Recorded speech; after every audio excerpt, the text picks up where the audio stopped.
অত্যন্ত স্পর্শকাতর বিষয়। এই জঙ্গি ধরা পড়া, তাদের তদন্তের মধ্যে দিয়ে যে তাদের কি কি লক্ষ্য এগুলো বেরিয়ে আসা, এগুলো যুগ যুগ ধরে চলে আসছে। বিপজ্জনক বিষয়, স্পর্শকাতর বিষয়। একটা যেন নিরপেক্ষ তদন্ত, ঠিকঠাকভাবে তাকে কিভাবে এই দেশে ঢুকলো বা এদেশের লোক যদি হয়ে থাকে কিভাবে কনভিন্সড হলো, কিভাবে একাধিক রাজ্যে এরা মুভমেন্ট করে, এগুলো কেন্দ্রীয় গোয়েন্দা দফতরের বিষয়। খুব দায়িত্বের সঙ্গে বিষয়গুলো দেখা উচিত। যদি ক্রস বর্ডার টেরোরিজম হয় তাহলে কিভাবে তারা ঢুকছে, আবার যদি ভেতর থেকে তারা কোনো রকম কোনো কারণে এই সব দিকে প্রভাবিত হয়ে থাকে তাহলে তাদের কারা প্রভাবিত করছে, কোন পথে প্রভাবিত করছে, তারা কিভাবে মুভমেন্ট হচ্ছে।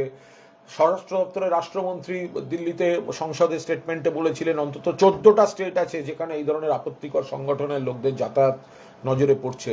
ফলে এগুলো সবটাই কেন্দ্রীয় সরকারের স্বরাষ্ট্র দপ্তরের বিষয়। অত্যন্ত দায়িত্বের সঙ্গে বিষয়টা হ্যান্ডেল করা। তো দিলীপ ঘোষ এবং জিতেন্দ্র তেওয়ারির মতো নেতাদের কথায় প্রমাণিত হয়ে যাচ্ছে যে এই তোলাবাজি বলুন বা এই ধরনের ভাইরাসে এই 2 মাসে সরকারের নেতৃত্বাধীন বিজেপিটাও ভরপুর আক্রান্ত।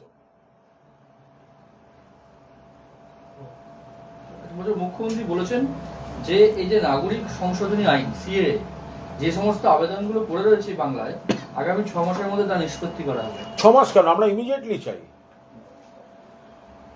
এই ধরনের এই সব সমস্যাগুলো যেখানে আছে, এসআইআর, সিএএ, অ্যাডজুডিকেশনের নাম করে বহু লোক এখনো বাদ আছে। তো কেন এখনো বাদ আছে, কেন থাকবে? ট্রাইব্যুনাল এতদিন ধরে কি করছে, এত স্লো কেন? অবিলম্বে যারা প্রকৃত নাগরিক তাদের কোনো রকম অনিশ্চয়তার মধ্যে রাখা যাবে না। যারা প্রকৃত নাগরিক রাখা যাবে না, ধর্মের ভিত্তিতে ভেদাভেদ করানো যাবে না। সোনালী বিবির মতো বীরভূমের মেয়ে, বাংলার মেয়েদের অপবাদ দিয়ে বাংলাদেশের জেলে পাঠিয়ে রাখার পাপ কাজ করা যাবে না। সোনালী বিবিকে কিন্তু কেন্দ্রীয় সরকার বা বিজেপি সরকার ফেরায়নি, কোর্টে যেতে হয়েছিল, কোর্টের রায় ফেরাতে বাধ্য হয়েছে। অর্থাৎ একটা ধারণা তৈরি করে নেওয়া এরা দেশি নয়, এরা অমুক, এরা তমুক, এই বলে পাঠিয়ে দেয়া, এসব হবে না। মুখ্যমন্ত্রী এই ধরনের বিষয়গুলোর উপর নজর রাখুন এবং এত মানুষের ভবিষ্যৎ কেউ যেন অনিশ্চয়তার মধ্যে না ফেলেন। কালকে তসলিমা নাসরিনের একটা অনুষ্ঠান ছিল, সেখানে আমন্ত্রিত ছিলেন জয় গোস্বামী। জয় গোস্বামী মঞ্চে উঠতে যাচ্ছেন, দর্শকরা সামনে থেকে একাংশ ব্যাপক চেঁচামেচি করেন, তাতে তিনি মঞ্চে না উঠে সাইড দিয়ে বেরিয়ে যান। দেখুন, তসলিমা নাসরিনের বিষয়টি নিয়ে একটু মন্তব্য করবো না। তসলিমা নাসরিন যখন বাংলা ছেড়ে চলে গেছিলেন তখন আমাদের সরকার ছিল না, তখন বামফ্রন্ট সরকার, সিপিএম এর সরকার। আবার যখন গতকাল এসেছেন দেখেছি তখনও আমাদের সরকার নয়। আমরা কোনো মন্তব্য করব না। কিন্তু কাল এই ঘটনাটি দেখেছি আমরা, যে মানুষের অধিকার, বাকস্বাধীনতা ইত্যাদি নিয়ে যারা কথা বলছিলেন তাদের সভা থেকেই কবি জয় গোস্বামীকে অপমানিত হয়ে বেরিয়ে যেতে হয়েছে। সেটা বাকিরা ভেবে দেখবেন। আরেকটা কথা হচ্ছে যে দক্ষিণ কলকাতায় একটি কাকলি ঘোষ দস্তিদারের একটা মেডিকেল ফাউন্ডেশন, সেখানে শশী পাঁজা সম্ভবত বহুদিন ধরে উনি ওইটির সঙ্গে যুক্ত।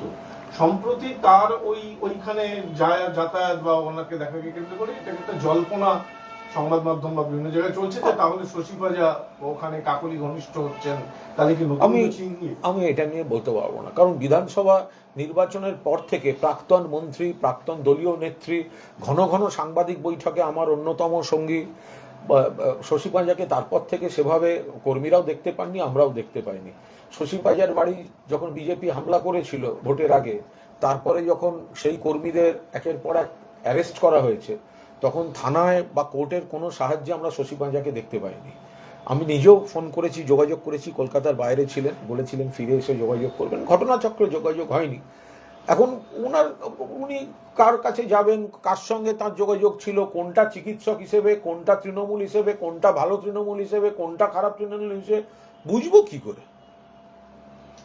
বলছি এই যে জঙ্গি ধরা পড়েছে, তারপরে যে সামনে আসছে বিভিন্ন তথ্য, এদের নাকি মোটিভই ছিল যে পুলিশকে হত্যা করার, তার জন্য কি স্বরাষ্ট্রমন্ত্রী বা মুখ্যমন্ত্রী টার্গেট এদের বিভিন্ন সামনে আসছে? বলতে পারবো না। এগুলো অত্যন্ত স্পর্শকাতর বিষয়। এই জঙ্গি ধরা পড়া, তাদের তদন্তের মধ্যে দিয়ে যে তাদের কি কি লক্ষ্য এগুলো বেরিয়ে আসা, এগুলো যুগ যুগ ধরে চলে আসছে। বিপজ্জনক বিষয়, স্পর্শকাতর বিষয়। একটা যেন নিরপেক্ষ তদন্ত, ঠিকঠাকভাবে তাকে কিভাবে এই দেশে ঢুকলো বা এদেশের লোক যদি হয়ে থাকে কিভাবে কনভিন্সড হলো, কিভাবে একাধিক রাজ্যে এরা মুভমেন্ট করে, এগুলো কেন্দ্রীয় গোয়েন্দা দফতরের বিষয়। খুব দায়িত্বের সঙ্গে বিষয়গুলো দেখা উচিত।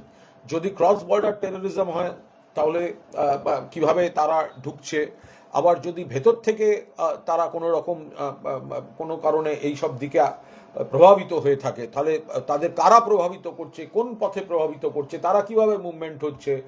স্বরাষ্ট্র দপ্তরের রাষ্ট্রমন্ত্রী দিল্লিতে সংসদে স্টেটমেন্টে বলেছিলেন অন্তত 14টা স্টেট আছে যেখানে এই ধরনের আপত্তিকর সংগঠনের লোকদের যাতায়াত নজরে পড়ছে।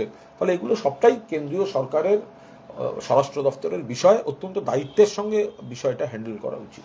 যন্তর মন্তরে নাকি প্রাণঘাতী হামলা চালানোর ছক কষেছিল এই জঙ্গি নেটওয়ার্কটা এবং সুইসাইড বোম্বার ব্যবহার করে। দেখুন, এখন এগুলো বলছে, আমরা নিশ্চয়ই সেগুলো শুনছি। অত্যন্ত বিপজ্জনক বিষয়, এগুলো স্পর্শকাতর বিষয়। আমরা তো বারবার ওই জন্য বলছি যে এটা তো আমাদের সুরক্ষার বিষয়, দেশের সুরক্ষার বিষয়, প্রতিটি নাগরিকের সুরক্ষার বিষয়। তাহলে এই জঙ্গি যদি বাইরে থেকে এসে থাকে তাহলে ঢুকছে কি করে দেশে? আর যদি দেশের ভেতরের কিছু লোকের এরা যদি প্রভাবিত করে থাকে তাহলে এদের নেটওয়ার্কটা কিভাবে চলছে? এটা তো কেন্দ্রীয় গোয়েন্দা দপ্তরকে দেখতে হবে, কেন্দ্রের বিভিন্ন এজেন্সিগুলোকে দেখতে হবে। এটা তো শুধু কোনো না কোনো বিচ্ছিন্ন রাজ্য পুলিশের ইস্যু হতে পারে না। এরা একাধিক স্টেটে এদের কমিউনিকেশন রয়েছে, মুভমেন্ট রয়েছে বলে জানা যাচ্ছে। তো তাহলে তারা কিভাবে করছে, কেন করছে, কিভাবে করছে তারা, সেটা তো দেখতে হবে।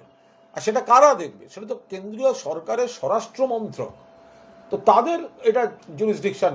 তারা এটা পুরোপুরি তারা দেখবে, রাজ্যগুলিকে অ্যালার্ট করবে, এটা তো তাদের কাজ, তাদের দেখতে হবে সেগুলো। এসটিএফ এর আগেই বলেছিল যে শুভেন্দু অধিকারী আর উমেশ রায়কে টার্গেট করা হয়েছিল। এবার জানা যাচ্ছে যে শুধু রাজ্য কেন, কেন্দ্রেরও একাধিক রাজনৈতিক ব্যক্তিত্বকে টার্গেট করেছিল। আমরা আবার বলছি, মাননীয় মুখ্যমন্ত্রীর সুরক্ষা অত্যন্ত গুরুত্বপূর্ণ।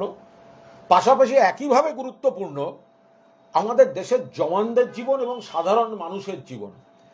আমি কোনো বড় রাজনৈতিক পদে বা প্রশাসনিক পদে আছি বলে আমি ভিআইপি, আর পহেলগাঁওতে সাধারণ মানুষ, পর্যটকদের উপর এলাপাতাড়ি গুলি চললে তাদের নিরাপত্তাটা গৌণ।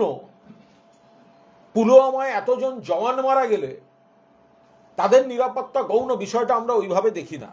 আমরা মুখ্যমন্ত্রীর জন্য যদি উদ্বিগ্ন হই তাহলে আমরা পহেলগাঁওয়ের পর্যটকদের জন্য উদ্বিগ্ন, আমরা আমাদের ঘরের ছেলে যারা পুলিশ বা জওয়ান হিসেবে কাজ করছে তাদের জন্য উদ্বিগ্ন, সাধারণ মানুষ তাদের জন্য আমরা উদ্বিগ্ন। ফলে জঙ্গি দমনটা শুধুমাত্র একটা খবর যে ভিভিআইপিদের টার্গেট করেছে না। যখন পহেলগাঁওতে ডেড বডিগুলো পড়েছিল তখন আপনার খারাপ লাগেনি? তাদের